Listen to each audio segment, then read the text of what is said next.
గుంటూరు కారం తర్వాత మరోసారి త్రివిక్రమ్కు లాంగ్ బ్రేక్ తప్పలేదు. అల్లు అర్జున్తో సినిమా అనౌన్స్ చేసినా ఇప్పటివరకు అది మొదలవలేదు. ఇప్పుడు ఆ ప్రాజెక్ట్ ఆగిపోయినట్లే కనిపిస్తోంది. ఆ ప్లేస్లోకి జూనియర్ ఎన్టీఆర్ వచ్చినట్లు తెలుస్తోంది. నిజానికి అలవైకుంఠపురంలో తర్వాత త్రివిక్రమ్ అనౌన్స్ చేసిన సినిమా ఎన్టీఆర్తోనే. హీరోలను రిపీట్ చేసే అలవాటున్న త్రివిక్రమ్ అరవింద సమేత తర్వాత బన్నీతో అలవైకుంఠపురంలో చేశారు. ఆ తర్వాత మరోసారి తారక్తోనే సినిమా ప్రకటించారు. కానీ అనుకోని విధంగా ఆ ప్రాజెక్ట్ ఆగిపోయి మహేష్ మధ్యలో వచ్చేశారు. ఆయనతో గుంటూరు కారం చేశారు గురూజీ. దీని తర్వాత అల్లు అర్జున్ సినిమా అన్నారు. ఇప్పుడు ఎన్టీఆర్, రామ్ చరణ్ రేసులోకొచ్చారు. పుష్ప 2 విడుదలకు ముందే అల్లు అర్జున్ సినిమా ప్రకటించారు త్రివిక్రమ్. మైథాలజీ నేపథ్యంలో ఈ సినిమా రానుందన్నారు నిర్మాత నాగవంశీ.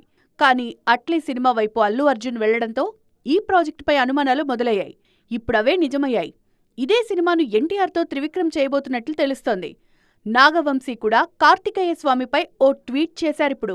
ఎన్టీఆర్ మాత్రమే కాదు, రామ్ చరణ్తోనూ త్రివిక్రమ్ ఓ ఫ్యామిలీ ఎంటర్టైనర్ చేయబోతున్నారని తెలుస్తోంది. దాంతోపాటే తారక్ మైథలాజికల్ ప్రాజెక్ట్ ఉంది.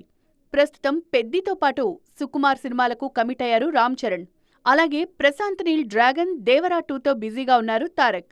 మరి వీళ్లలో ఎవరు గురూజీతో ముందు పనిచేస్తారనేది కాలమే నిర్ణయిస్తుంది.